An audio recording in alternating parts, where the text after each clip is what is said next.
20-somethings who are either married or in committed relationships who say their unions are more secure and more honest because they don't believe in monogamy. I just took off my clothes and I had to do it. We're talking about swinging, or as it's known now, living in the lifestyle.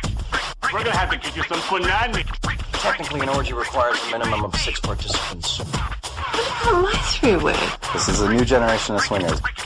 Waves of it coming at you on Friday, Saturday. By Sunday, your nuts gonna be drained.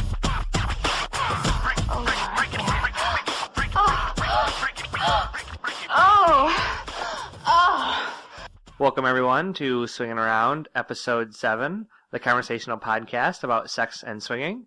I'm Cal. And I'm JB. And today we're going to be talking about hotel parties. Yep. Hotel parties are always fun. It's a good topic. Yeah, usually when we're referring to a party that we've been to, it's been to a hotel party or a hotel takeover. We are quite fond of the hotel parties. They're the typical parties. They're always fun. We'll get into it, but it's always a good time to get out and dance and whatnot. Yep. So first, any lifestyle business you want to talk about today? Why? Well, I'll edit that out. But why do you ask me? Like, you're the one who Because you had paused. So I don't. So I was naturally going on with the conversation. It's your topic. Yeah, that's true. I think you asked me last week. I should ask you. I don't know. You don't have to ask me.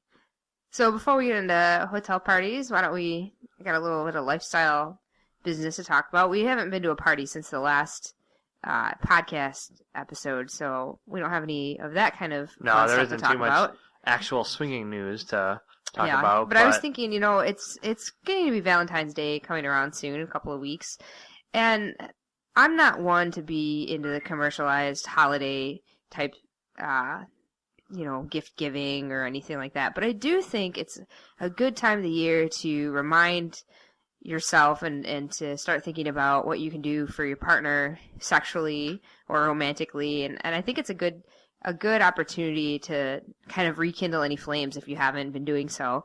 So I kind of want to make almost like a Valentine's resolution as opposed to like a New Year's resolution, and just take some time to devote some sexual pleasure to you, actually. So, well, yeah, Valentine's Day. It's a good. I like that. I like that you're gonna devote some time to me, and I'll do the same. And Valentine's Day is a good time to. I mean, it's always a good time, but especially in swinging, you always need to take some time to really connect with your partner. I mean, swinging. I mean, there's always Valentine's swinging parties too. Don't get me wrong. There's some sexy swinging Valentine's parties out there with some really sexy Cupid outfits and all kinds of craziness. But for me, it's a time to remember us being together, just you and I. So I want to, not necessarily for Valentine's Day in and of itself, but sometime soon, I'd like to plan a little sexy massage night for the two of us, or we've got a couple of different couple-specific board games that we could play to kind of focus on our fantasies as just a couple. And I think that would be some fun time. I like the sound of that. Yeah, so that's kind of my thoughts with Valentine's Day coming up. And, it doesn't mean you can't swing or be with other people, but I think it's a good time to focus on being with your partner as well. Yeah, so. I agree. And I know that I've been looking forward to. I know there's some sexy clothes that you're going to be ordering. I know I'm a sucker for a hot pair of shoes. I know there's a pair of shoes you've been eyeing that are really going to do it. Yeah, those are shoes to be worn in the house and at swingers events only kind of thing. Yeah. Then I think you were also going to order some crotchless panties. That was the plan. Yeah, I've already got a pair. They are a hit at parties. You love them too, and honestly, they're quite comfortable. I don't think you realized just how much you were actually going to like crotchless panties. I didn't think I would enjoy them, I'll be honest, but I don't mind them at all. Actually, they're to me, they're hot. better than a thong, because a thong, like the main strap of a thong runs right between the puss lips, and I'm constantly pulling it out from like a puss wedge. I'm sure you really want to hear the mechanics of that. But the crotchless panties separates into like two straps, one on either side of the lips, so if I wanted to, I could get away without pulling my underwear down to pee. But do you still have the crotch, or do you still have like the ass wedgie that thongs give? Because it still has. Yeah, it's still like the back is like a thong. It narrows right? into like at least the set that I have narrows into a single strap in the back. So from behind, it looks like a like a G-string or a pair of thong underwear, yeah. Mm-hmm. So they're pretty hot. They are hot. Yeah, I actually need to get on that order so that way they arrive in the mail sometime soon. That's right. I think where you were going to order them from, I think they have a Valentine's Day deadline, actually. I better order them. I think. So I'll get on that, and listeners get on that too. So anything else to talk about? Well, we did just go out and purchase a couple of sexy items this past weekend. Yeah, we're constantly at the local sex shop all the time. I mean, you can find good sex stuff online too, but we like to be able to physically handle some of our different sex toy options before we make a purchase. So it's nice to patron the local sex store. Yeah. So we went and we got, what did we get? Well, you got yourself a new sleeve. I got a new sleeve. I like the masturbation sleeves. Yeah, you know what was funny to me? That almost every time we're there, in fact, I think every time we're at this particular sex store, there's always women working, and I don't have a problem with that. That's fine.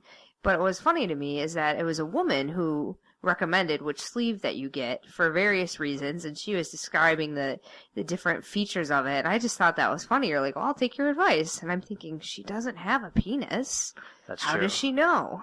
That's true. The one I ended up getting it's funny. It actually has like the opening of a mouth at the so it's supposed, and the box art has, you know, porn stars with their mouths open. It's supposed to, And it came with porn called Yes, I Swallow. And they do.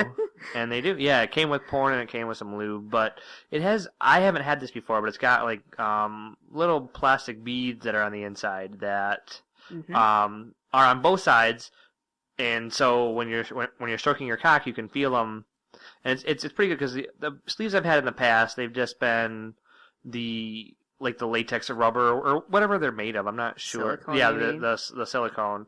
And this one's pretty good. I don't know if I'd say it's better. It's just different. So I like it. And then trying to pick out the sleeve is It's not like you can try them out, so you don't know. Yeah, you can't can't try 'em quality test it. I know. What's funny is the one brand that I know I don't want is the most popular one, the Fleshlight.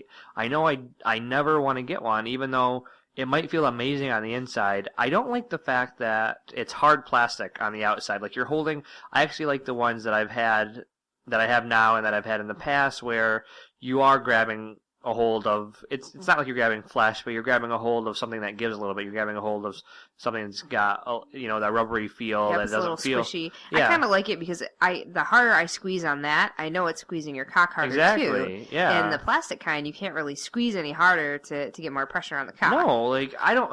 Maybe the inside of the Fleshlights just feel fucking amazing, but I don't ever even want to. I mean, They're expensive too. They I have to are. be They're like honest. yeah. I mean, they're now they're really supposedly expensive. the material that they're made out of is quite realistic to skin, but even still, it sounds like you've got enough reasons to go against it, and you're happy with what you have. So Yeah, it always is funny. I mean, it's funny looking at all the vibrators for the women, but for guys, there aren't tons of sex toys specific to us. There's a lot of toys that we can use, and there's anal play toys, which you well, can yeah, use, and the vibrators, guys can use those too and play with those. But in terms of sleeves, there isn't always. I feel like there definitely wasn't the there isn't options the innovation as that there they're are in with the for vibrators. The vibrators, you've got the clit ones that like with the rabbit fingers that take care of the clit and the ass, and you got all kinds. Those are funny looking contraptions. If you came to this world not knowing what a vibrator was, you might look at that and be like, "What the fuck?" And you got battery And there's powered some crazy ones, non-battery powered contraptions. ones, glass ones, guys. Metal too. They had some metal ones. Yeah, I saw I mean, there there's too. metal yeah. ones. There's all kinds of them, guys. You have bodies to fuck though. I mean, you could fuck a whole rump.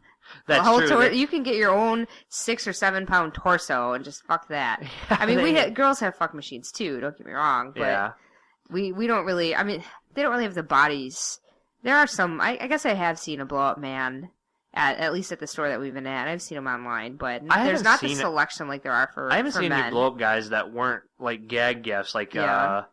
I saw one. The jokes. Okay, yeah, I haven't even seen them. And then, yeah, they need some innovation in the male sex sleeve. We We need should something. Kickstarter that. I don't know what the innovation would be. I'm not an inventor, but we need something. We'll think of something. I mean, there is a little bit of innovation there, where there is that device that's connected to like virtual reality type, where you can hook it up to your PC and have it somehow play along with music or porn, or Well, there's that device that that. has like you put it's like a tube that you put your penis in and then it automatically like strokes it or something. Well, I have seen it. I've never seen it in a store or anything past just a little blurb on, I can't remember what TV show or documentary it was, but they do have a machine that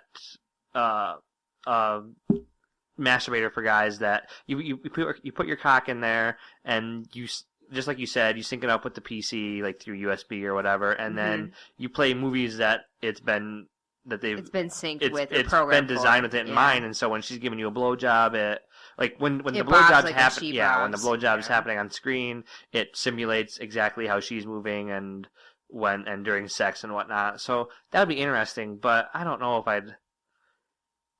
I mean, a blowjob would be cool, I You're guess. still I guess with that you're Like- foregoing the control aspect of it, and that piece is kind of hot. Because that's the thing about masturbation is sometimes it's nice to be in control and you can go as fast and as hard or whatever That would be as cool. you want and finish when you want. But that's what also sets it apart from sex. Versus if something's doing the work for you, like when you're getting banged, you're a little bit disconnected from the control aspect. You can always ask for more. Yeah. Or what you speeds or whatever, but it's could different see when where it's being something- done to you, so it might be pretty hot. I can see where that would be cool for any type of passive situation, like getting a blowjob, or if on screen the girl's riding cowboy style, and so you're just sitting there and letting it happen to you. Yeah. I don't think it'd work that well if the guy is fucking, because No, because that's then like, you're not doing the motion, and Yeah. so I mean, even when you're masturbating with your sleeve, your torso's not moving. Like you're not physically humping anything, but at least your arms are moving. yeah. So we spent like 5 minutes on just the sleeve. We also got a like a paddle. we got a paddle. We got a bigger paddle. Like a leather. It's leather on the outside, and then I don't know, something to make it a little bit more rigid on the inside. We wanted something that you could smack a little bit harder than we got, and boy, did we get what we we got what we definitely paid that. for. So we decided that we got home, and we weren't really even having any kind of a sex session. We were just fooling around and thought we'd test it out. So Cal instructs me to pull down my pants a little bit so he can give me a little smack.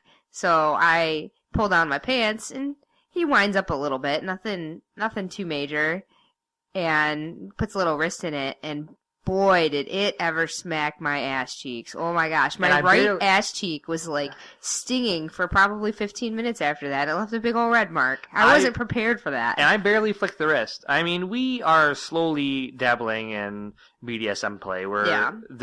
We're not... Yeah, and you didn't hurt me or anything on purpose. It just stung more. I wasn't expecting it. I was really surprised at how much pain that thing could deliver with very little input. Yeah, you gotta be... I mean... And so I essentially did the same thing back to you, and you said the same thing. Like it delivers a punch. I mean, communication during that, specifically during BDSM sex, is key, because you can definitely do damage. I mean, yeah. You can I mean, if you were to really swing that thing, oh my gosh. You can really do damage. That would be the end of the with session. With certain toys. I mean, we aren't into any rope play or anything right now, but a lot of the BDSM, you really got to be careful when you're doing these acts, because you can really cause some damage. Hopefully, especially if you're incorporating gags or anything You got to have else. a safe word. You got to have something to make sure. Audio and visual cues. That actually was an eye-opening moment, because I barely flicked the wrist, and you winced really loud, and I mean, part of it was that we weren't in a sexy mood, sexy times. You weren't. Then I wasn't expecting it to be quite as powerful as it was. It's pretty hot though. It's got a wrist cuff that you put on there, like a chain. A wrist chain. Yep. So you cuff it to your hand that you're gonna whip with, and then go to town. You better be good. We gotta decide on a safe word for that thing. So yeah, it was good purchases this weekend, and I think we've got some good one-on-one time coming up for sure. Yeah, definitely. Some romantic, pleasurable, some sensual time. Mm-hmm. So with that, let's get into talking about hotel parties. Sounds good. So I think a good place to start when you're talking about hotel parties is just to describe what our experience has been, just what we've seen, kind of from club to club, what the variances can be, and location and that sort of thing. Well, as I've mentioned before, our first experiences was hotel party. That's been our bread and butter pretty much throughout all of our swinging that we've been doing is hotel parties. I mean, as the listeners know, we're from Michigan, and there aren't any clubs dedicated to swinging here. Now, there are some bars that are very swinger friendly, and I was just actually reading yesterday, there's a bar not too far from us that essentially does like a bar takeover on specific Fridays or Saturdays of the month where it's swinger friendly, and so the whole party is at the bar, and there's various activities at the bar. But then it still all leads to the hotel, because ultimately that's where the sex is going to happen. Yeah, because there are no truly on-premise clubs around here that we're aware of, I guess. But I think we're tied in pretty well that we would know if there was. But I know in Ohio there's a couple of on-premise clubs. Yep, there's some in Canada. I mean, they're all over the place. Toronto, I think so. But here, hotel parties are really sort of the go-to because there are no strictly on-premise places to go. So you might have something going on at a bar, but everything's like you said, it leads back to the hotel. And the alternative is a house party, and we'll get to that in a different episode. But I mean, really, your two choices if you want to have sexual play are at a house party, at your own house, that sort of thing. But in a party scenario, it's either a house party or a hotel party.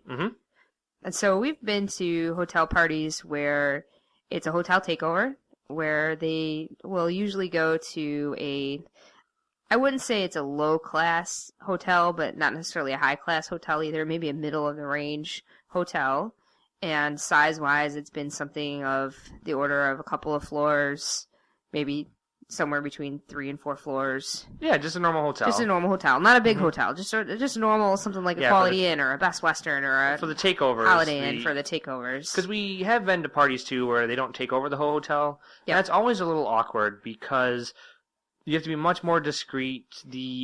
Now, when we say that, that means there are strict sections that are the swinger section, designated as private party, but there's still shared areas in the lobby and the main regions of the hotel. Well, yeah, so it's not like you're intermingled with vanillas right next door. Well, you could be if you don't booked, like if you don't have if you don't have a room on the floor that's been designated for the party, or booked by the block of rooms that's booked, you could be right next to somebody. We haven't experienced that though. No, we haven't. Luckily, whenever we've gotten a hotel room, we always are in the main area where the party's going on. And the dance area has been restricted to the dance area, and then the rooms in the nearby location have all been swinger only type. But yeah, so there's the whole hotel takeover. We've been to some cool ones where the center atrium of the hotel is actually the pool and the dance floor area, and then the rooms encircle it. And certain levels, certain floors of the rooms also have balconies, so you can actually stand out on your balcony, look over the balcony, and there's the festivities. Some naked people in the pool, and hotties dancing on the dance floor. It's a pretty cool scenario. Yeah, it might be good to describe like what the hotel party is in general. I guess in pretty brief terms, it's usually a dance party that goes on until midnight or so, 1 o'clock. That's essentially like a club. You can imagine what it would be like if you went to a dance club where there's a DJ and there's people on the dance floor dancing and there's tables around for you to sit and mingle. There's booze and sometimes light snacks. Usually light snacks. There's quite often they will have a photographer who's taken photos, a couple photos or group photos, it doesn't matter. Yep. And so, that's always a fun club-style atmosphere. I mean, it really does feel like a club, except, you can pull out a titty and suck on it. You can whip out your cock and get it sucked out. But clubs don't tend to have the kind of themes that swinger parties have. Clubs, it's dressed to impress most of the time. I mean, sometimes clubs have themes too, but swinger parties always have some kind of a theme. But they do. The women wear more, not quite costumey outfits, but more sexy outfits for sure than what you'd get in a club. Yeah. Now people do wear their club clothes too. I mean, if it's a theme that you don't have an outfit for, don't necessarily have to go out and buy one. If you just dress to impress, if you take one of your button-down shirts like you would wear to work, but undo 99% of the buttons and wear a hot, sexy bra underneath, by the end of the night, your shirt's coming off anyway. Yeah. I learned that lesson the hard way, probably our second hotel party. I forgot what the theme was, but as the night went on, as each hour went by, one button kept on getting undone, either by myself or another woman, and by the end of the night, I just wasn't wearing a shirt anymore. Hey, nobody minded. That broke me out of my shell. I wasn't expecting that. I was still kind of self-conscious a bit, so that atmosphere got me more comfortable with my body and being naked around people, for sure. And because of nudity and sex laws, you're not technically supposed to have sexual acts going on at these parties, but usually that's why at the dance portion. At the dance portion, that's why usually you'll see things, but they're brief. People pull a titty out for a little bit. Usually they're not hanging out. I mean, sometimes you get them where they're and you out might for get a the while, occasional naked person around Halloween. It's not uncommon to have somebody who's body painted, so they're not actually technically wearing clothes, but at the same time, you can't really pick out the distinct skin, like the areolas or something, because they're painted over. So, and if somebody's getting blown, they're maybe getting blown for a minute or two at most, and then put it away. I mean, it sounds funny. I mean, what does it matter, a minute or two versus? I mean, once it's out, it's out. But I've never seen anything go to completion though, which that is a lot more explicit when somebody's coming, or I really haven't seen the moaning and the sorts of sweaty, sexy, carnal behavior that you associate with sex. Doesn't usually go on just because you're not supposed to. So that's why it is so brief. People want, they have sexual tension, they want to release it. They'll do whatever. But to me, it's a way to tease you even more. I know that if I get your cock out and I suck you for a minute, all that does is tease you. It just makes you harder, and I love it.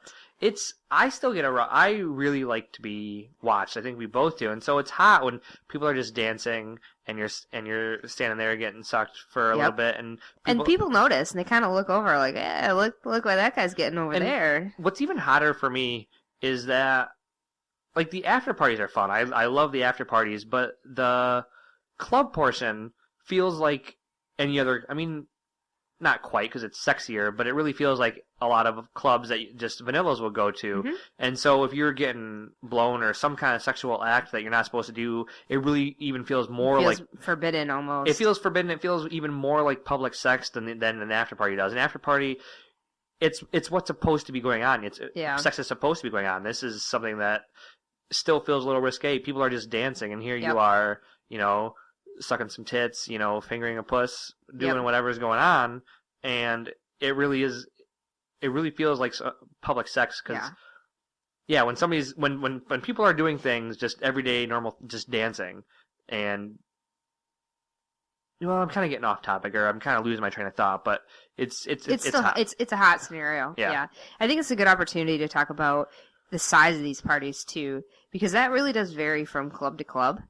And it varies from time of the year too. So although we're saying hotel party, there really is huge variance. So we've been to parties that have only been maybe 50 or 60 couples, and we've been to parties that are 300 couples. Yeah, it really varies. It depends on the club.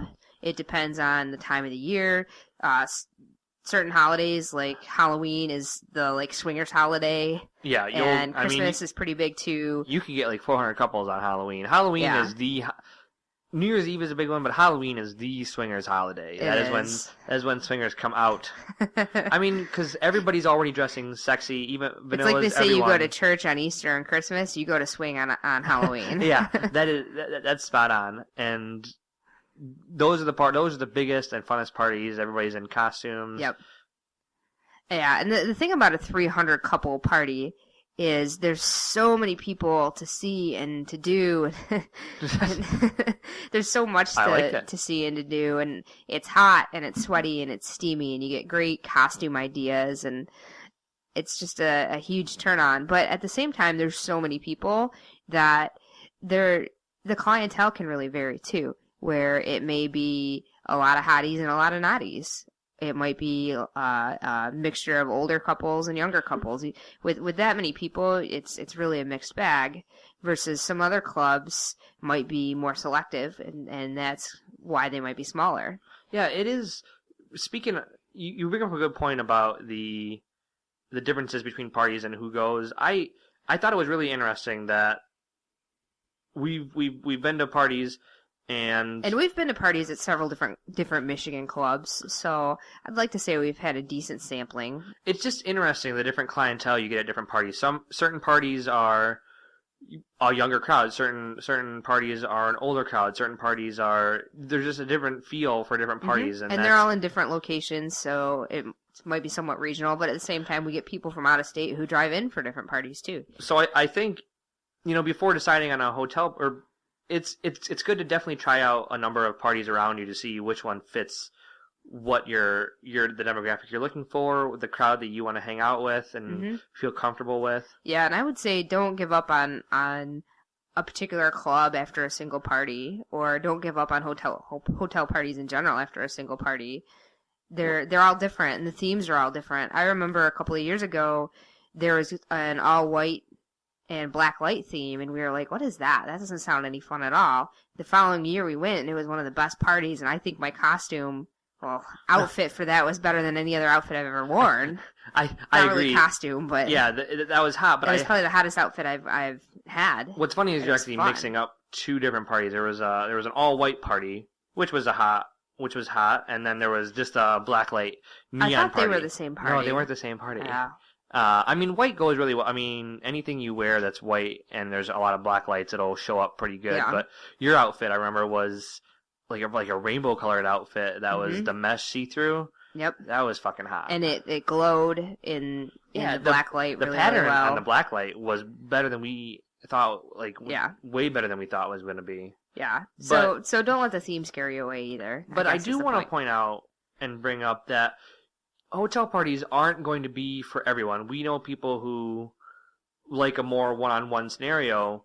So if you're not a couple who dancing and getting out in a big club style scene if that doesn't sound like you, if that's not something you'd be into, then I don't think hotel parties are for you. They're definitely for us. We really like it. We like the atmosphere. I just like getting out and dancing in general is fun. I mean, the hotel parties offer a few things. If you're a newer couple, it's a good opportunity to dip a toe into the lifestyle without any pressure, for sure, because you can go and you can dance with each other and be in this hot atmosphere and maybe even walk around the festivities after the dance party and then just go to your room and have an amazing fuck session, just you and your partner, and not have to do anything. At the same time, it can be intimidating, especially if you're at one of these 300 couple parties, if you don't know anybody, and you're just, when you're not dancing, you're sitting at the table. You need to be maybe a little bit outgoing and talk to some of the couples around you. Well, I mean, you don't have to. But yeah, you don't have to. It's recommended. There's a couple of scenarios I think that we struggled with even early days, is that just like you were saying, you feel a little pressure because you're there to hopefully meet a couple or see what's going on, get involved in something. You're not necessarily there to meet a couple, but you're there to at least experience the lifestyle in some format. Yes, that's a better way to put it. And if you are new and don't know what to expect, expectations can be high. Are there going to be a bunch of couples approaching us? And that's not going to be the case for the most part. There's not going to be tons of people. Swingers are not vultures by nature. They're not going to be coming up and It's just like anywhere else. You need to be outgoing, and you talk to people. People talk to you. Mm-hmm. I think it's like dating for two. The swinger community is much more friendly. We've found where people will approach you and say hi a lot more, but you're not going to have if you're a new couple, you're not going to have a couple who comes over and just wants to fuck. And no, everybody wants to get to know you at least a little bit. That sounds silly, but when you're new, you don't know what to expect. You don't know if that's going to be the scenario, and so hotel parties can be a little overwhelming. So that's why it's a mixed bag in terms of being great, because you can really go and dip a toe in, be anonymous, be completely you and your partner go and don't do anything outside of the norm. You just do some dancing. And that might be a good idea if you're not sure if you want to go into the lifestyle or not, and you just kind of want to see what other people in the lifestyle do. But then at the same time, if you are looking to meet a couple and you are looking to get to know somebody to play with, it's probably not the best place to meet people for the first time. That's where you might be better off meeting a couple one-on-one for some drinks and some dinner, something like that, if you're looking to swing with someone for the first time.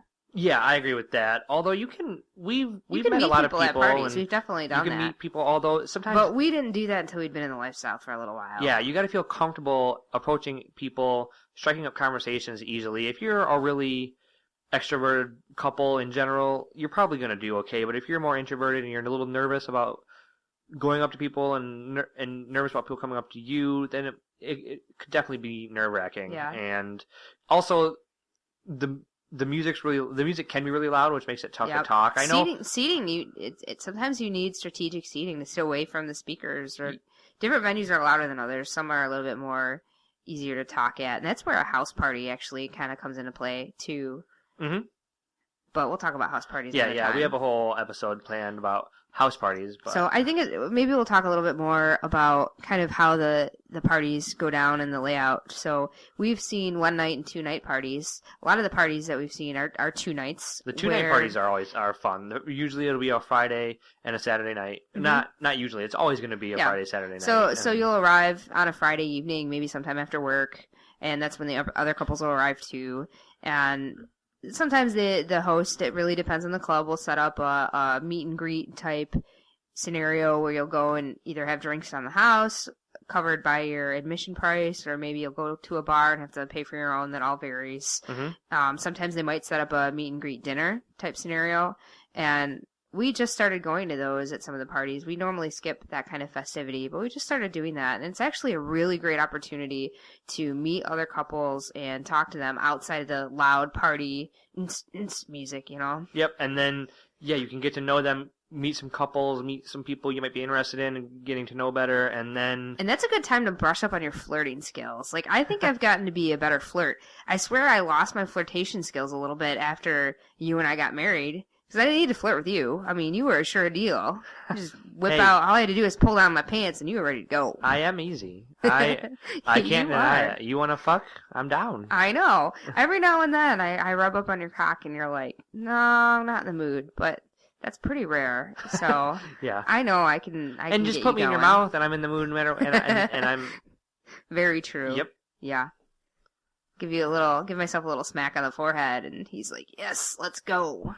Okay, anyway, back to the festivities. So, Friday night, Saturday night parties. From our experience, the Friday night's usually more tame, fewer people. I don't know, maybe upwards of half to 60 or 70% of the people that you would get at the regular party. Tame. I mean, it's only more tame just because there's usually less people. Because Saturday is the bigger night to go out. Yeah, and I mean, people, don't get me wrong, people still drink. We've definitely heard of people getting drunk and all out partying on Friday, so they've just been hungover during the day on Saturday. I mean, you make it what you want it to be. Our last party was, no, it wasn't our last one. It was maybe 2 parties ago. No, the Halloween party. Yeah, it was a 2-day party, and we were only going to go for the Saturday. So we got to the hotel Saturday. We're checking in.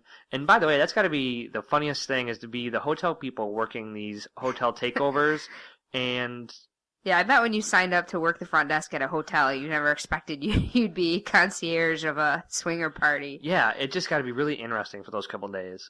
But so we were checking in, and the guy who was checking us in asked us to wait a second because he got a phone call, and on the phone he was talking, and we were able to gather that one of the guys from the night before, one of the male from the couple, passed out in his bed, and he was bare ass naked, and the hotel maid could not get in there to do anything. She couldn't clean, she couldn't do anything. We were just would not respond, and it was just all I could do just to not bust up laughing then, and it's just funny. Yeah, and I have to give the hotel guy credit because he was very discreet. He called the guy who was running the club and let him know about the situation and asked him if he could handle it or have one of the hired security guards take care of it. But very discreet. Any maids that we've ever seen, they've always been discreet, and I do feel bad for the maids because we've seen the occasional used condom in the hallway, and that's just gross. Yeah, come on, I think people. It's disrespectful. Clean up after yourself. If you just can't wait and you got to fuck in the hallway, okay, it's hot. But take care of the condom. Come on, that was gross. At least they were safe, but that was still gross. The next morning, seeing the condom on the ground. Yep, poor maids. So anyway, one night and 2 night mingling. We've also seen parties where the hosts will arrange some daytime activities for the Saturday. So we've been to a strip club takeover, which was pretty awesome. Mm-hmm. We had to pay, an additional fee to be able to go to that, and I think they had a shuttle provided for us. But that was the first time I've ever awesome. eaten at a strip club. I know strip clubs it's not. It's common to have food. They'll have lunch buffets or whatever, but I had never eaten at a strip club before. The food was fine. Yeah, I enjoyed it. It was good. The dancers were good, and what was interesting is eat some food, watch some titties. swingers had the opportunity to go on stage and dance. Like the swinger ladies were up on stage with the actual strippers. Yeah, it was pretty hot. It was really hot. I don't know how the strippers felt about it, but yeah, they probably didn't mind because it was only an hour. I mean, maybe they did. Yeah, well, the men. What ended up happening is the men were tipping their women, but then the women were turning the cash over to the strippers. Yeah. So I don't think they lost out on any cash. If anything, it was less work for them. Yeah. They didn't have to rub up on any peens. They were like stripper pimps. Yeah, I guess they were. They were just getting the money and afterwards. Yeah, that's true. We've also seen where they arrange. I think we talked about this in the previous episode. Sex in Ours, where there might be some informal or informational sessions to talk about sex or different topics of sex. Mm-hmm. I think we talked about the bondage one. That was at the last party that we went to. It was at the New Year's Eve party. Well, New Year's Eve in January party. And then we've also seen just getting together in a bigger room and watching football and drinking beer as just a way to meet and greet and mingle. Yeah, just anything just to kind of meet and mingle and watch U of M kick State's ass. Of course. Go Blue. Although, no, I think they lost last year. I think Michigan lost last year. I don't remember. I think so. But yeah, we'll pretend it never happened. So it's a good time. You know, if financially, I understand that it's a little tougher to do one night or a two night stay, to do like a Friday night and a Saturday night, but it's definitely worth doing every now and then. Number one, it's kind of a vacation from home. Whether you've got kids at home or dogs or stress or work or whatever it is, it's a nice vacation from that, because the daytime on Saturday is extremely relaxing. You have no schedule, you have nothing that you have to do. You can get up, you can stay in your hotel room and fuck all day if you want, but don't fuck yourself crazy so that you don't want it in the evening. Yeah, you gotta leave yourself some gas left in the tank. But yeah, the Saturdays are always relaxing. It really is just a nice weekend getaway for the 2-day parties. Yeah, we usually pack books or a tablet PC to catch up on some TV, catch up on some reading. And speaking of packing, you would not. It's always. I mean, what we've learned is that whenever you go somewhere that's swinger related, be it a vacation, be it weekend, be it an overnight, you always pack more than you need a lot. You pack a suitcase. And I bring no less than 3 pairs of shoes. Yeah, you pack and you're like, man, we really have like 2 or 3 suitcases just for an overnight? I mean, for a swinger woman, you have. Let's say we're going for the Friday night party. And we're going to be there on Saturday, and we're staying for the Saturday night party. So I need an outfit for Friday with shoes, and possibly an outfit for dinner first, which is not going to be the same outfit that I wear for the after party. So there's 2 outfits, 2 pairs of shoes. Then Saturday comes along. Well, potentially the after party on Friday. Yeah, I don't usually change for the after party. Usually whatever I wear to the dance is what I stay for the after party. Sometimes lingerie, though. But sometimes I get comfy. So then we're moving to Saturday, and you've got your Saturday daytime outfit, your Saturday dinner outfit, which daytime you might just wear tennis shoes or maybe like a shorter heel or a wedge. And then Saturday dinner, you might wear more of a classier outfit, maybe some slacks or a classier skirt and some heels if you're going out to a restaurant or something for dinner with some couples. And then you've got the party again, so then yet another outfit. That's like 4 or 5 pairs of shoes, easily 6 pairs of shoes. I've got myself a whole suitcase worth of clothes for a weekend. I know, it's always funny whenever anybody who's gone to a party can attest just how much luggage you end up bringing with you. And then you can bring any toys, any lube, condoms, all the necessities you need. And you really have to plan ahead, because you have to think about what the theme is and what you want to wear.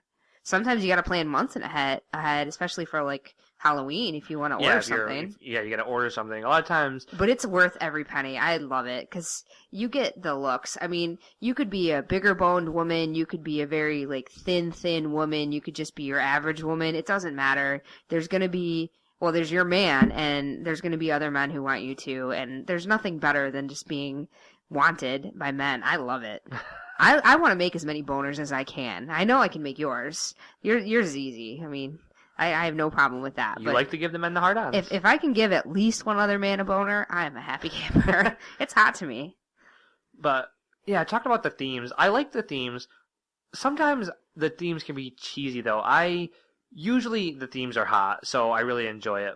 But sometimes I don't like the themes, and I wish that's when we just choose just to go wear club wear or whatever. But like the schoolgirl is kind of a common one, and schoolgirl outfits do nothing for me, nothing at all. So, But your wife in a short, sexy skirt and a hot bra. Well, yeah, you but like it doesn't. and heels. But you it's like. not. There's like. But I'm this, not gonna wear. I'm not gonna wear pigtails. I'm not gonna dress like Britney Spears. Well, like the plaid outfit. I just. A lot of people, the schoolgirl works for me, but it doesn't. Yep. Are there any themes when you're like, Men don't really do themes that much. And for me as a woman, I don't know. There really hasn't been anything that I've been. I was looking recently at the Vegas Exchange party that's coming up in August of this year, and I believe I saw that they have an Arabian Nights theme. And that is hot. And I thought, what the hell would I wear for that? We probably have to buy some new stuff or whatever. I mean, we're not going to that anyway. We've talked about it, but I don't think we're going to go. I don't think we have talked about the Vegas Exchange. We haven't talked about it on here. We've talked about it outside of the podcast. We have. But the Vegas Exchange, for those of you who might not know, is going on, I believe, in August in Vegas. Beginning of August. I think it's like the 7th. I believe it's just a swingers convention, correct? There's activities going on at night, but then during the days, there's seminars, there's stuff to focus on couples, and the lifestyle. Certain not celebrities, but I mean sex celebrities. I think Larry Flint is going to be there, the host of Playboy's Swing, which is a TV show all about swinging. We're actually going to do a review of that show in a little bit. Yeah. It's like a whole show dedicated to a hot, sexy scene. Yeah. And then, unfortunately, we're not going to be able to make this year's, although this is the first Vegas Exchange. Hopefully it does well and they make it an annual thing so we can check it out next year. So give that a internet search and check it out, because I think it sounds really interesting and like a great reason and excuse to go to Vegas for sure. For those of you on SLS, you've probably already seen it, because when you log in and there's a big banner, usually a lot of advertising it. So if you're on SLS, you're probably already aware of it. Yeah. But. So let's take a little bit of time to talk about maybe the best and worst parties that we've been to. Well, I was just talking about the schoolgirl outfits. That's yeah. I don't. Have we even been to a schoolgirl? Yeah, we did a schoolgirl party, and I just wore a sexy outfit, and it worked out. Yeah, it worked out. I think one of the things to keep in mind about parties, and we've experienced this firsthand, not only in our own couple, but with other couples having a problem with this too, is BYOB or open bar and drinking too much. Oh, good. It's really easy to, especially if you're there from a Friday night to a Saturday, or if you get there early on a Saturday, it's really easy to overdo on the alcohol. Although I've found that, yes, because you're basically drinking for 2 days straight, but what I found is for the 2-day parties, you actually take it easier because you're just casually drinking drinks all day, you got a good buzz going, versus 1-day parties, you get there. Yeah, you might get there at 8 or 9 o'clock and you're perfectly sober because you just drove, and now you feel like you've got some catch-up work to do. And you don't have to drink at these parties. I don't want people to think that drinking is the norm or expected. Most people drink. Well, I would say it's the norm, but we have some non-alcoholic, some friends who don't drink, and they're perfectly fine and have a good time too. Well, it's just like any. I just don't want that.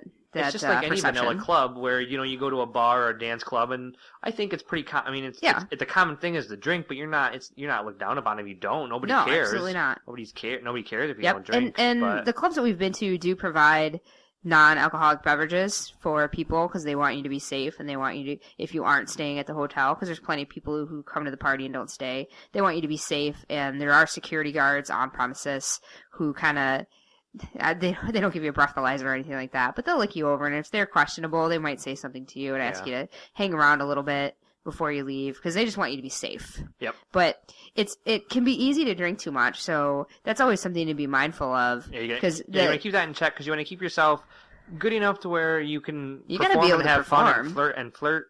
And I'm glad that you brought up BYOB versus a cash bar. Yeah. Because the first few parties that we had gone to were cash bar, and that's what we started getting used to. And then they went to a couple of parties. One party switched over, and we had gone to a couple other parties where it was BYOB, and we were a little disappointed at first. Yeah, we were like, oh man, now I got to go out of the way. Yeah, you got to bring to alcohol. Go get my own alcohol, get a cooler or something to put it in. But I have completely changed my view on that. Yeah, I have too. I really like the BYOB parties because you get to bring what you want. They tend to supply ice. They tend to supply mixers. You don't spend any time waiting in line. Unusual, bring your own. Cash bars, you end up waiting in line. Yep, and then you're limited to what they have, mm-hmm. and you're limited to their prices. Yeah, so although the BYOB is you also got to watch your alcohol there because you bring your own, you're probably drinking you do. more. Yep. Yeah, you probably are. Especially if you're mixing your own, because then you can have a little bit of a heavy hand. Mm-hmm. If you're using your wallet will tend to tell you when to stop. Yeah. Yeah, but I just think it's funny how I completely switched. I was really annoyed that parties were BYOB, and then now I'm really annoyed when it's a cash bar. Yeah, when we pack for a swinger party, we pack our suitcase full of clothes, sometimes a backpack full of extra clothes if we don't feel like taking 2 suitcases, and our rolling cooler. Usually it's a small cooler. We don't take a gigantic cooler, but yeah, still just one of those like a little like camping rolling cooler. Well, no, that's not the best analogy because camping coolers can be huge. They have those huge plastic ones. Yeah. But just little like canvas ones or whatever. Yeah. Yep. And it's always a good idea to bring your own cups too. So you can be drinking in your own hotel room, or bring some shot glasses too. Well, bring some shots, bring extras. We found that having shot glasses around has been fantastic because it's a great way to start off a night, or maybe celebrate a portion of the night with you and your partner, and with other couples. We love doing shots with other couples. It's actually a good bonding experience, surprisingly. It is. Yeah, always make sure to bring some extras because you're going to a swinging event to meet other couples and mingle. And if you have if you have extra cups, you can invite people to your room, hang out, have some cups for them, have some shots. It makes for a great time. Yeah, and everybody's friendly and share their alcohol. Don't worry about being the bar of the party. That's not going to be how it is. Everybody brings their own stuff. They bring, so one party you might have people over to your room and make some people some drinks. It'll come back around to you in full circle at the next party or whatever. Yeah. Everybody's very open, sharing and that sort of thing. So you're not going to have to worry about, I got to supply alcohol to all these people. It's not like that at all. No, not at all. So, for me, if we want to talk about best versus worst, the best parties for me have been the ones where I've gotten a good buzz on, but I haven't had too much to drink, so my inhibitions have been low. I've been able to flirt with you, flirt with other couples, and really, I think connect with you is key, number one. And if we've identified another couple that we connect with as well, just having some fun playtime with them, either in our room or at the after party. Mm-hmm. Yeah, I would agree. I was semi-joking about the schoolgirl outfit. Yeah. I mean, I really don't like the schoolgirl outfits, but a hotel party is always going to be fun. Usually, I mean, we haven't been to a party where we haven't at least had some fun because at a minimum, we've been to parties where the DJs were a little or the clientele was a little but even then, we still had a phenomenal time. Yeah, at a minimum, I know that no matter what happens, no matter that I'm going to somewhere. We're going to hang out with you and dance and have some drinks. So regardless of what happens, regardless of what couples we meet or we don't meet or whatever happens, I know I'm going to have a good night with you. And that's where it comes back full circle with having good communication with your partner. Because if something does go down and you don't talk about it, then that part that you expect and that you know and think to be a constant goes away, and then you really don't have a good time. Mm-hmm. So, I mean, I anticipate always having a good time with you. That, to me, is a constant and a given at every hotel party. But if you take that communication piece out, then, shit hits the fan. It could all go wrong. So, now we should talk about the after party. We've mentioned the after party, but we really haven't described what that means for somebody who hasn't been to a hotel party. And I think that can be intimidating if we don't kind of go into a little bit more detail about what that means. Well, the after party is not simply, but it's usually a cordoned off or a separate area from the dance area at a party where the group sex can go down. There's a room I always like it when there's a hotel. It's either designated beds or a designated room. I like when there's conjoined rooms and it's not just one area or where it's a little bit bigger and people can you can go and have sex and watch or be watched. People will bring toys and it's really is the place just to get your exhibitionist on, be it voyeurism, be it whatever you want to do. It's the place to go, and that's always the thing for the first party is what's the after party going to be like? Because it is quite a sight. If you've never been to I would say don't let it intimidate you, because what I haven't seen is this huge orgy of 10 naked people all playing with each other, all in one bed, and just this big ball of sex. No, really, you really don't see that. It's usually a couple with each other. A third there.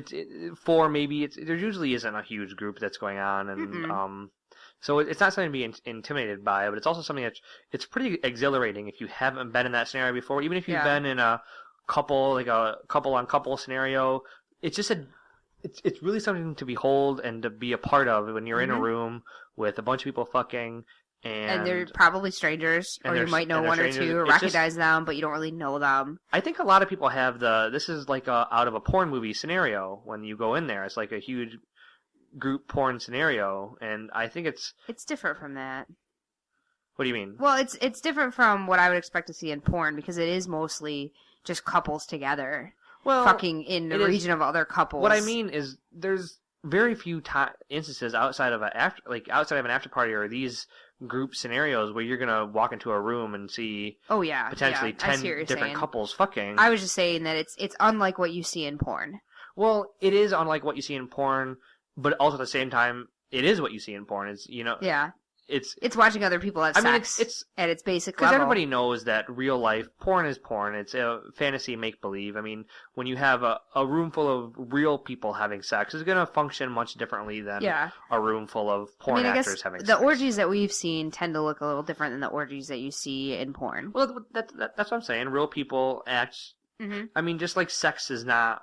You're not posing for a camera. Sex is different than it is in porn as well. I think the sounds in the after party room are awesome because the moans are real. The grunts are real. You get the smacking sound of the man on the woman as he humps away. I mean, those are real carnal sounds and smells and it's really awesome. Even if you're not going to have sex, just being around that is hot. And that is real, like knowing that it's real and watching somebody experience pleasure like that, hearing a woman experience pleasure, hearing a guy come, it's really hot because you know it's real. In porn, it's hot too, but it could be faked a little bit. It's not 100%. Well, yeah, exactly. It's not true necessarily. That's the point that I was trying to make. Yeah. Is that it feels like a porn scenario, but it functions much differently than a porn scenario. And I think the other thing to point out is it's extremely low pressure situation.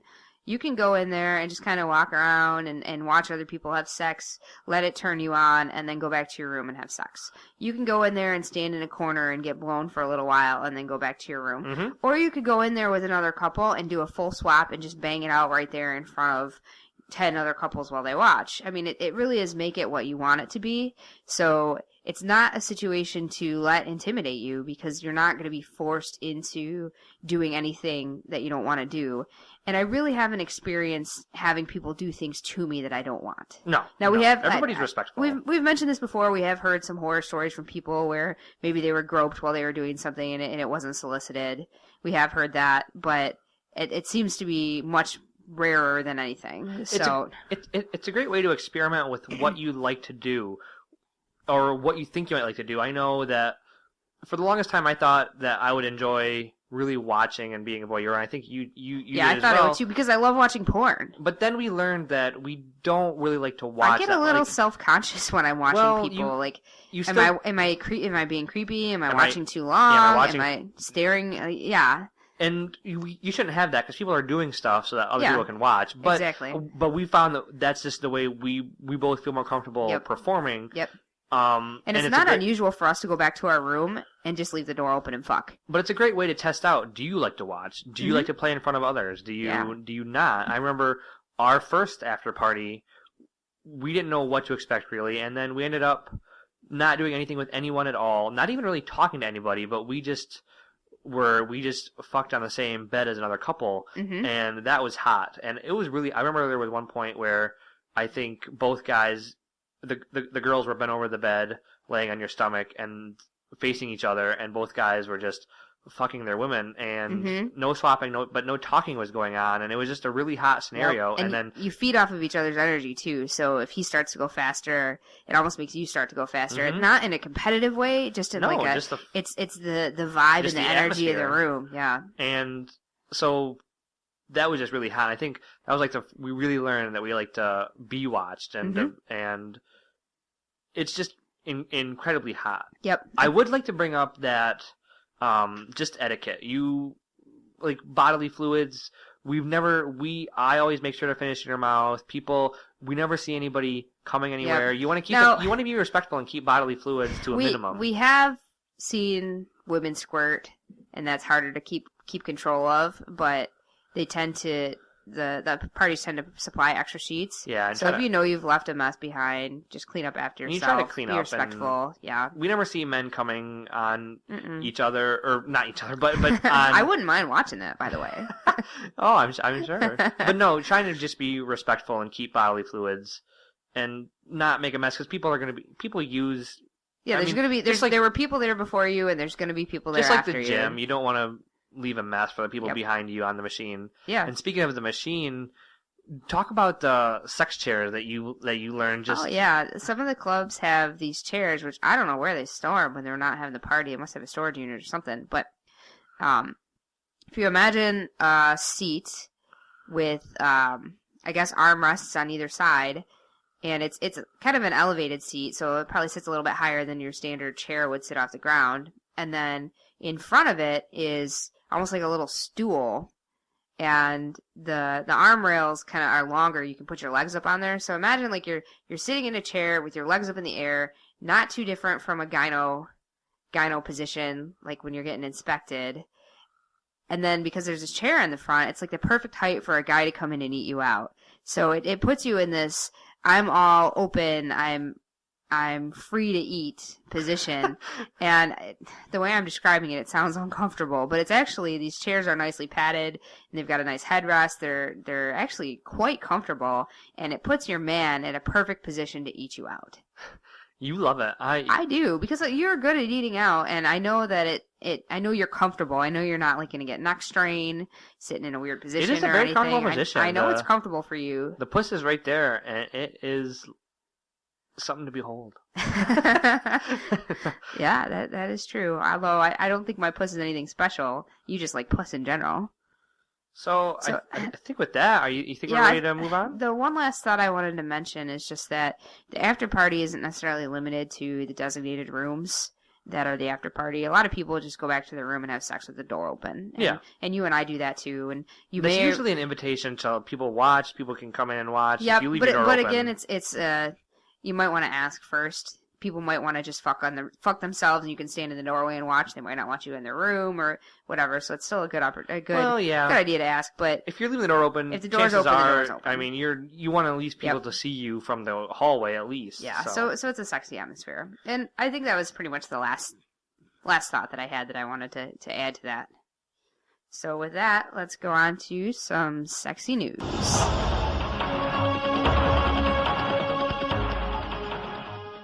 All the American troops pulling out help the situation? No. So if you think you want the money shot of them with their arms in the air, you're going to get it. It's in both of their self-interest right now. You say the money shot? The money shot, yeah. And Belinda, I just can't understand how something so small can be so impressive. Well, Mark, you would know about that. So this is a segment where we talk about various news articles that caught our eye over the last couple of weeks. So I wanted to start with the Kink movie the Sundance Film Festival was going on. I believe it's wrapped up last week, but it's the film festival where a lot of indie films are shown and distributors are trying to buy the rights to distribute them and whatnot. A lot of great films have come from Sundance. Oh yeah, hundreds. Yeah. But what caught my eye, I saw that there was a new documentary called Kink that was going to be shown. I believe it was... It showed on Saturday. Either this Saturday or previous Saturday. And it is a documentary, and it's actually produced by James Franco, which I thought was interesting. But he's got his hand in a bunch of interesting different projects. He's all over the board. I think he's a dirty bird. I think I wouldn't be surprised. But he's producing, and it's about the individuals who work for the BDSM website kink.com. And we're not a BDSM centric podcast, but anything that gets awareness out for other sexual communities, I think is good for everyone. Any type of awareness is good for everyone. Yeah, and I haven't seen the documentary, but I would assume that it's sex positive and sex promoting and tries to dispel any rumors or problems or suggestions that people might have about the BDSM community. And I think that's a really great thing to have. It would be wonderful to have something like that for the swinging community. Exactly. We don't really have any advocates. No, and it's still, I mean, that'll segue into the next topic that I have, is that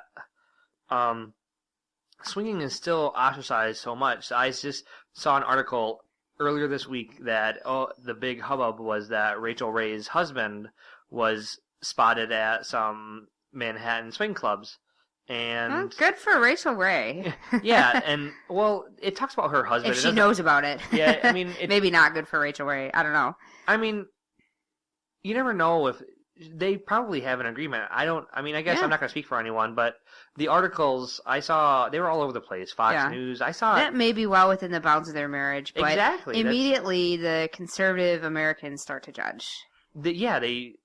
Even liberals will judge. I mean, it's everybody. It still puts a negative light that it's talked, and Rachel Ray had a couple of quotes saying that, this is not good for our family, like, leave us alone, but you have to say that for the tabloids. She could have an agreement, and then they could have an agreement, and I don't know, and even if they don't, which I'd like to give the benefit of the doubt that they do, that he's going there with permission if she's not there, but even if they don't, the tone of the articles, it just puts such this negative light on swinging that, her husband was caught at a swinging. Yep, and that's why, at least for the near term, and I think potentially even into the far term, I'm not ready to come out of the closet, so to speak. I just can't deal with that stigma. No.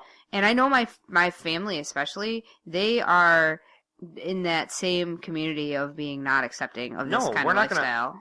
We're not going to come out, and I should feel bad about it, but I know that every community, the civil rights, women's lib, the gay community, everybody needs those individuals who stand up at the beginning and take the ostracism and take that. And there are some people in our community that are starting to do that. Kendra Holliday is a big everybody one. Should go out and check out Kendra Holliday's blog. She's came out a few years ago. I think we mentioned her, but if we haven't, she came out a few years ago. And there's a great discussion of repercussions. She has a really personal and very explicit sex blog that has really gained notoriety, and she was doing it under a pen name for the longest time, The Beautiful Kind. And then I believe it was National Coming Out Day, which I just now, over the last, since we've been in the swinging community, I realized that coming out does not mean just gay, coming out as gay or lesbian. It's anything, coming out with a fetish, coming out with anything. Yeah. So she came out as just being a sex positive individual who was behind all of her blogs. And not even as coming out as a swinger, just as a sex positive. This is who I am. And it was very negative consequences for her, but also very positive. She's inspirational to a lot of individuals for coming out, but I'm not even ashamed to say that I'm not looking to be the individual who's leading the revolution at the moment. Yeah. I mean, maybe it's a little cowardly, but I'm just not prepared for that. It is a little bit, but I think a lot of people would agree. I'm sure a lot of the listeners would agree that they are happy with their lives, and also this is kind of going against the goodness that could come out if you come out and think. I mean, I always talk about people not being open. At the same time, I feel like a lot of people will agree with me that there is a little factor of you have a little secret life. There is. That's kind of. But at the same time, I think if I had to pick, I would prefer it to be able to be more open. Yeah, I would too. A more sex-positive society. I wonder if it's like that a little bit more in some of the European countries, which are a little bit more open about their sexuality and about their sex life. I wonder if it might be different. It might be, although I can't. I don't know. It's hard to speculate. Yeah, I don't know. You always hear that European countries are more open with sexuality and that it's not a big deal. There's many more topless beaches and whatnot. But in some ways, I think America we need the social change, and people need to get off their soapboxes a little bit. But yeah, because I think there's a lot of people who would support swinging, but because of the societal stigmas and just the negative connotation to it, they say how bad it is, and I would never do that, and blah blah blah. Yeah. But secretly, there's a part of them that wants to. And I recognize it's unfortunate. I recognize my thoughts are a little contradictory for myself. That while I would love everyone to be sex positive, swinging to be accepted and not a big deal, people can choose to be a monogamous couple or not, but at least have it be to where it doesn't have the stigma that it has. But I have to admit that having a secret life that you can have secret life without that life having a stigma. That's the thing. I suppose. People don't necessarily have to. You can be out, but people don't necessarily don't have to know the details. Well, know the details, but it wouldn't feel like keeping a. It wouldn't feel like a secret life. It would just feel like. I mean, just like a married couple. Everybody knows that we have sex. We just don't go to talk about it. Mm-hmm. I mean, it's not a secret that we have sex. So I mean, nobody knows that we're swingers. That really truly is like a secret. But the secret, even if you're swingers, the secret still. We had an orgy with 2 other couples last night, or that's still quite the secret. Even if you tell people that you're a swinger, and I'm saying that with air quotes, they don't really know what that means. That's true. That's true. So yeah. But Rachel Ray's husband was spotted, and of course, a lot of negative press for the swinging community. Yep. So the other topic doesn't have anything to do with swinging or anything, but I just thought it was crazy that some of you might have already seen it. It actually was kind of big news. Well, bigger, but a 13-year-old girl in Missouri her school recommended that she get breast reduction surgery. Yeah, I saw that article. She was getting teased a lot at school, and she's 13 in the 6th grade, which I found was interesting that she was, I don't know if she maybe repeated kindergarten or whatever. Because she might have some kind of a learning. 13 seems a little old for 6th grade. But, I think it is a little old for 6th grade. But she's a 6th grader and she's 13. And I just think that is crazy because you're still, to have a school that really. Yeah, I think I was 11 or 12. What kind of body image? 6th grade. What message is that setting that girl about her body that she needs to have breast reduction just to take care of bullying? At that age. It's not trying to take care of the problem, which is the bullying, try to educate and stop the bullying. It's just it's immediately jumping to the medical alternative as opposed to teaching the girl to embrace who she is and embrace the way she is. And a woman's body's still changing and growing then. The Absolutely. boobs aren't at the full size then anyway. And not to mention, she could hit her growth spurt in height and actually end up having her boobs be proportional to the rest of her body. I mean, maybe they're at an awkward stage where they look really bigger than they are, and she'll hit a growth spurt and grow into them, so to speak. That's not unusual. I mean, a lot of women don't hit their growth spurt until they're towards the end of middle school or early high school, because it goes along with when you start your period, and after that, the other hormonal changes that you go through. I mean, I think I was still growing into my high school years, and I definitely had friends who were too. I mean, it's not uncommon for a girl to not even get boobs until she's 16. Yeah, I just thought it was so appalling that... I completely agree with you. It's another one of those things of people in America judging and instilling their values upon everybody else when they probably need to maybe look inward a little bit more and delve into what's the real root cause of the problem. Well, the root cause of the problem is teasing, but, people want to take the easy solution out. Yeah, now, I do want to play devil's advocate a little bit and say, if the girl really has that big of boobs, which I don't know how size, I didn't see any pictures or anything, I don't know if it would have been out of place for the principal or the teachers who've witnessed the bullying to have a conference with the parents and say, this is what's going on, we want to make you aware of it. I don't think that's out of place. No. I think the parents should be notified. That's not even playing devil's advocate, because that's not advocating for Well, I guess I'm saying is maybe the girl's boobs really are huge. Well, maybe, but that's irrelevant. It's not the school's place to say you should get those things reduced. Yeah, it's... And if it was a teacher who recommended that, or a principal or whatever, I feel like they should be in trouble for that, because it's none of your business, to be honest with you. Well, I'm sure with the national news it's got, they probably are. Yeah. So, I think with that's all I got. So I think I don't have any extra news. Move on. All right, so let's go for some hot scenes. Boobs! Boobs and bush! Boobs and bush! Good boobs. Those are good ones. We're like 35 seconds in. Right, nice. the beginning credits. Credit Bush. You never get opening credit Bush. I know, that's so crazy. So this week, we sat down and watched the movie The Dreamers. It's a 2003 independent film directed by, I've never seen anything else by him, but it's directed by Bernardo Bertolucci. And it's about sort of finding yourself, sexual revolution. Mm-hmm. It's set in Paris in the late 1960s. It actually has some historical events that are going on. It's set during before this movie, I didn't even really know about it, but there were some really big student riots that were going on during that time, and this movie set during that backdrop. But it has some really hot sex scenes. But the thing is they're hot, but they're not hot. No sex scene by itself is really all that long to really get you going. But there's a number of them in the middle of the movie that are kind of spaced back to back that are pretty hot. The only thing is that there's an undercurrent of queasiness that goes on because the movie's about a brother and sister, twin siblings, and they're exploring themselves, but in a way they're also connected and exploring each other. Well, so they're trying to explore their own sexuality, but because they're opposite sex, they explore each other a little bit too. Now, there's never any open sex between brother and sister. No, they actually so that's good. They bring in a third party.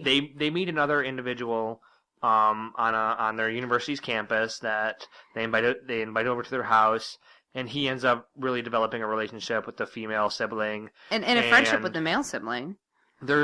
It's rated NC-17, and I actually saw this movie back in college, and it was the first NC-17 movie that I had seen in the theater. I think is actually the last too. I don't think I've gone and seen another NC-17 movie, but there's a couple of theaters in town that will show more artistic art films indie type films. Yeah. So, this film has a little bit of an artistic drop to it, but it has full male nudity for you ladies out there. There's some hot scenes. I know there was a scene that got you going with the guy masturbating. There is. I enjoyed that.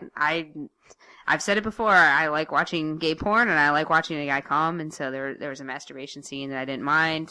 I liked it. And there was some female bush in that movie. There was some bush, but hey, late 1960s. That's not unusual. Yeah. There was a little bit of male bush too, actually. But yeah. In addition to this undercurrent of incest, which I don't find hot, there's just an undercurrent of sex in general. These are early college people who are finding themselves sexually. They're learning to play with each other and play with themselves, and they're learning to push sexual boundaries a little bit, and just that undertone is pretty hot. Now, the scenes don't take place until at least 40 minutes into the movie, but it's worth a watch because I don't think it's as hot if you don't watch the movie. No.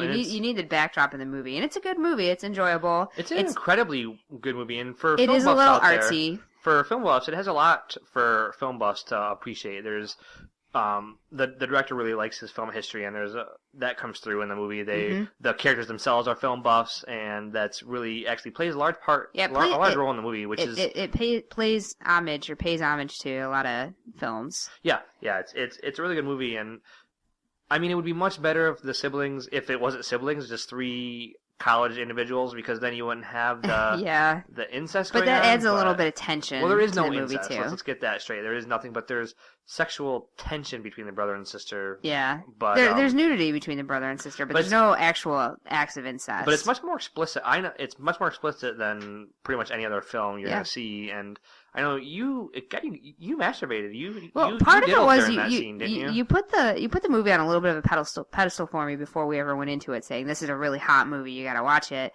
And when the sex scene started, I thought, well, he said it's really hot, so I just started to play with myself, and I did. I finished.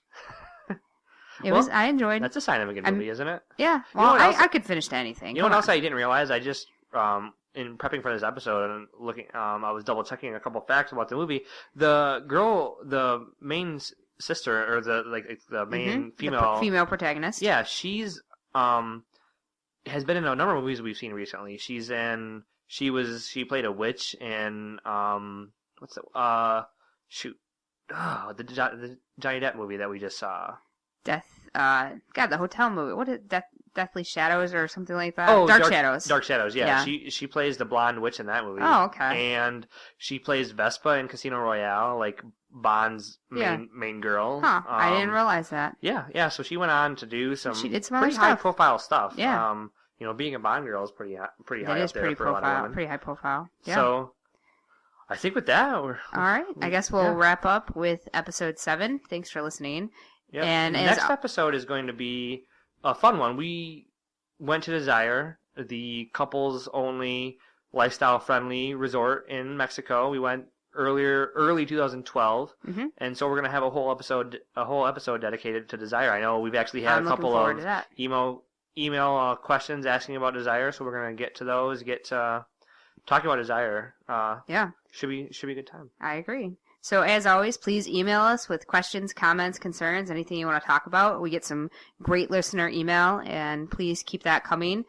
We will do What's our responses email to you. Our email address, thank you, Cal, is swinginaround@gmail.com, and there's no G at the end of swingin'. You can also find us on iTunes and Stitcher. And please rate us on iTunes. We could really use some ratings. Yeah, we don't have any ratings We need yet. the Get feedback. Out there. Even if it's bad, we don't care. Just give us some ratings. We want to know how we're doing. Yeah, we want some. We're getting emails, and that's fantastic. But we want to get some iTunes reviews. Help us see just how we're doing, where we can improve. But also, please email us if you don't want to leave a review. That's okay. Email us, but leave a review. So again, that's iTunes, Stitcher, and swinginaround@gmail.com. You can visit our blog, which is really just a listing of our podcast episodes at swinginaround.blogspot.com. And then, of course, we also have a Twitter handle, which is swinginaround with no G at swingin'. But we don't really tweet much except to notify you when new podcasts are up. All right, everyone. Stay sexy and stay swingin'.